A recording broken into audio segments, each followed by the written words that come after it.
Hi everyone, welcome to the History of Football channel. Tonight I'll be doing another World Cup review. This time it'll be England against the United States of America.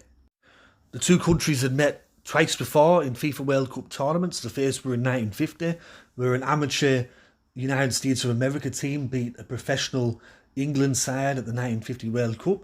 And then in 2010, as we all remember, England took the lead through Steven Gerrard, and then United States of America equalised when Robert Green had a error as a goalkeeper which he never really recovered from, and the ball was kicked straight at him and went straight through his legs into the net. So as an England supporter, I remember that, and I'm pretty sure a lot of other people remember it as well.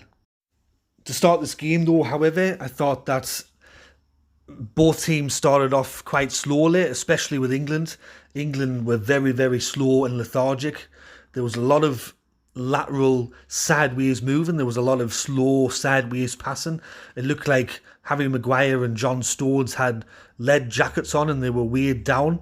It looked like Luke Shaw and Kieran Trippier had weights or some invisible weights strapped around their legs and they were moving dead slow. There was no energy. The press was really poor. But in the 9th minute, England did create a chance this time. It was Bellingham down the right, crossed in and Saka, and then Saka couldn't finish. There was too many bodies in the road. And then after that, this is where England didn't really have many more chances for the next half an hour or so. It was all the United States. England were very slow, lethargic. It looked like they didn't want to be out there. Every time they got the ball, it was slow sideways passing. Every time the United States got the ball, it was very quick, direct, straight passing towards the England goal. In the 25th minute, McKennie for the United States had a chance. This come off some very slack marking and pressing from Raheem Sterling on the right there. And then in the 28th minute, Musa had a deflected shot that went straight at Jordan Pickford. And at that stage, it looked like the United States were going to score at any moment because every time they got the ball, they looked like a real threat. And every time England got the ball, it was just very slow. It was classical England, the kind of England that I grew up watching, where we're so good in qualifying, we get to the main tournament and it's just very slow, predictable football, and it's just really fucking shite to watch. In the 32nd minute, the United States nearly scored through Christian Pulisic. This time, it was a left foot shot which hit the crossbar and bounced out of play. And I was thinking to myself, the United States is going to score probably in the next couple of minutes because England can't keep defending like this. They can't keep playing like this. You could just tell the body language was very poor from the England players. And I'm thinking, what the fuck's going on out there? I mean, this is just classical England. You batter one team 6-2. Then you come out the next week and you play fucking shite. It's just unbelievable. But in the 44th minute, England did have another chance at goal this time. It was a combination of Shaw and Saka. But Saka's kick went over the bar, way into the crowd. And then in the 45th minute, probably England's best chance of the half, Sterling flicked on the Mount kicked the ball, but it was well saved by the United States goalkeeper. And as the half ended, I thought to myself, this game is either going to finish 0-0 or the United States is going to win, because England don't look like scoring. They look like they don't want to be there. They're just really slow in their build-up play. They're very lethargic. It's like they haven't woken up. So going into that second half, Southgate had to make some changes, or someone had just had to wake England the fuck up, because this was very, very poor from England in that opening half of football. And in the second half, more of the same from England. It was just really slow, really poor, really lethargic. The United States started the second half way better.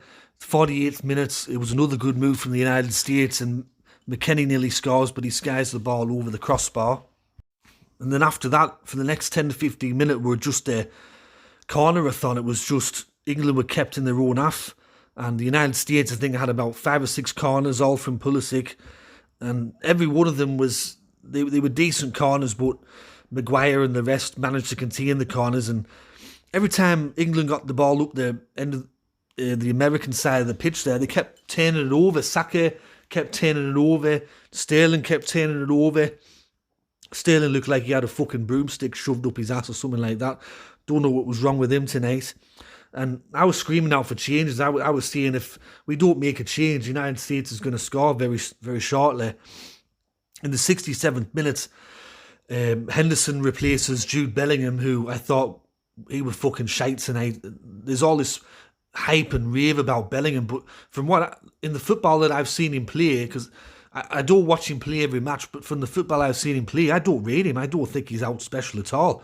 He was replaced by Henderson, and Sterling was subbed for Grealish, and straight away the game changed. The first time Grealish touched the ball, he drew about 4 American defenders in, and he caused all sorts of trouble in the next couple of minutes. Every time he got the ball, he was getting fouls, he was frustrating the American defence, he was bamboozling them at times. And there was a couple of times where he nearly unlocked the defence through his step-overs and things like that, but it just didn't quite come off. Then the third change of the night happens. Saka was finally taken off, thank goodness for that. He was shocking tonight as well. Replaced by Rashford. And when Rashford come on, things were a bit better for England as well. It looked a bit more crisper, they looked a bit more energy. In the 86th minute, Rashford had a good chance to score a goal. It was a step over from Grealish. He backheeled it to Rashford, and he kind of just passed it at the goalkeeper. And I'm thinking, I'm thinking for Manchester United, he just whacks those. He kicks the fuck out of the ball, but tonight he just passed it at the goalkeeper. I don't know why. And then right at the end of the game, 92nd minute, we won a free kick on the left-hand side. Shaw whipped it in. Kane got a free header to it, but it went well wide. And then that with a full-time whistle, there was only 4 minutes of injury time in this match, not like 10 minutes for every other fucking game. But, I mean, for England tonight, it's just so poor. Just so lethargic, slow. A lot of the players were really shocking tonight. I think the substitutes were way better. I thought that for the little role that Grealish played in that second half, he was the best player for us. He was the only player that was attacking the American line. He was the only one asking questions. He looked sharp, but the rest of them, I don't know, man. Fucking shocking. And now it puts us in a position where we have to win against Wales on Tuesday, and that's going to be a grudge match. We know Wales are going to be up for the match. We know that they're going to be desperate for a win, and we're going to have to be a lot better. So that's my review of the United States against England match. It's finished 0-0. It was absolutely painful for me to watch, but I'm doing this review anyway.